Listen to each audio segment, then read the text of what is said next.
The air crackled with tension as Senator Cory Booker's voice boomed across the live television broadcast, cutting through the polite hum of the Senate chamber like a thunderclap. "Senator Kennedy, your ignorance on this issue is staggering. Do you even understand the lives you're affecting with your stubbornness?"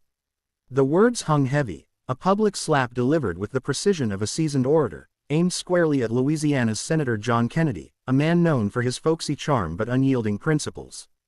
The cameras zoomed in, capturing the stunned silence that followed, the gasps from the gallery, and the flicker of hurt in Kennedy's eyes behind his wire-rimmed glasses. It was a moment that would ignite a firestorm, one that neither man could have anticipated would lead to a reckoning neither would forget.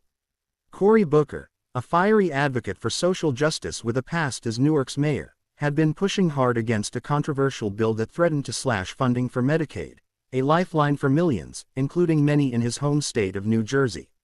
His passion was rooted in personal stories, letters from constituents like Maria, a single mother whose disabled son relied on Medicaid for therapy, or Mr. Jenkins, an elderly veteran whose medications were now at risk. Booker had spent sleepless nights reading these pleas, their words fueling his resolve to fight. But in that heated exchange, his frustration boiled over, and he targeted Kennedy, a conservative stalwart whose dry wit often masked a deep care for his own constituents in Louisiana. The insult wasn't just a political jab, it felt personal, a breach of the unspoken camaraderie that had once existed between the two senators during quieter, bipartisan moments over coffee in the Capitol's hallways. Kennedy, a 73-year-old with a drawl as thick as the bayous he represented, took the blow in stride on camera, offering a tight-lipped smile and a quip about needing a thicker skin than a rhinoceros. But inside, the sting lingered.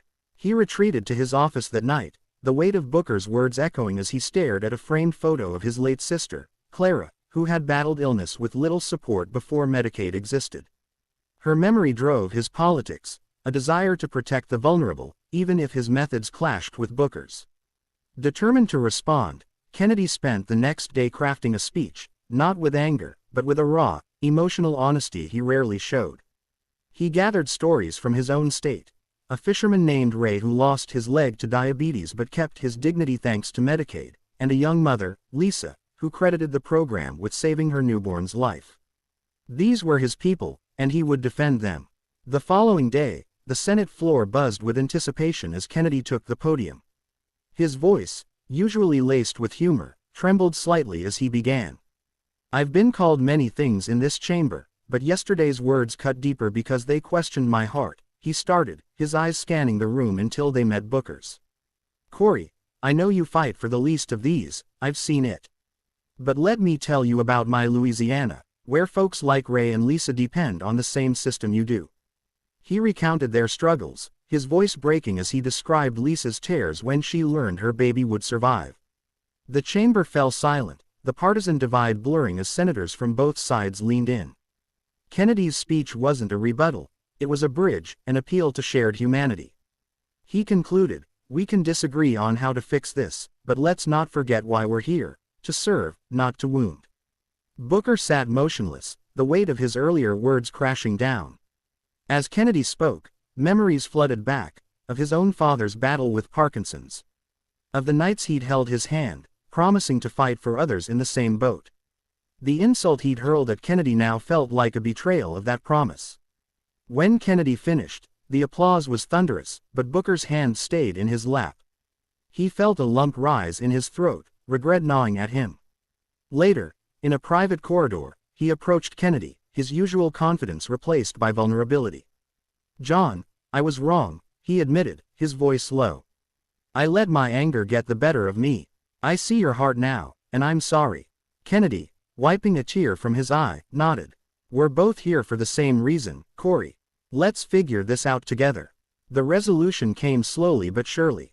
Over the next weeks, the two senators met behind closed doors, poring over data and stories, finding common ground in their desire to protect Medicaid without bankrupting the system. They drafted a bipartisan amendment, blending Booker's push for expanded coverage with Kennedy's insistence on fiscal responsibility. It was a grueling process. Late nights, heated debates, and moments of doubt, but their shared regret fueled a newfound respect. Maria's son got his therapy, Ray kept his dignity, and Lisa's baby thrived. The amendment passed narrowly, a testament to what collaboration could achieve. As the vote concluded, Booker took the floor one last time, his voice steady but emotional. "This journey taught me that our words can wound, but they can also heal," he said, glancing at Kennedy. "John showed me that even in disagreement, there's strength in listening. We're not perfect, but together, we can bend the arc toward justice." Kennedy rose, offering a rare smile. "Folks, we proved today that even old dogs can learn new tricks, if we've got the heart for it." The chamber erupted in applause, a mix of relief and hope filling the air. For the viewers at home, the message was clear. In a world divided, empathy and dialogue could forge a path forward, inspiring a nation to believe in the power of redemption and unity.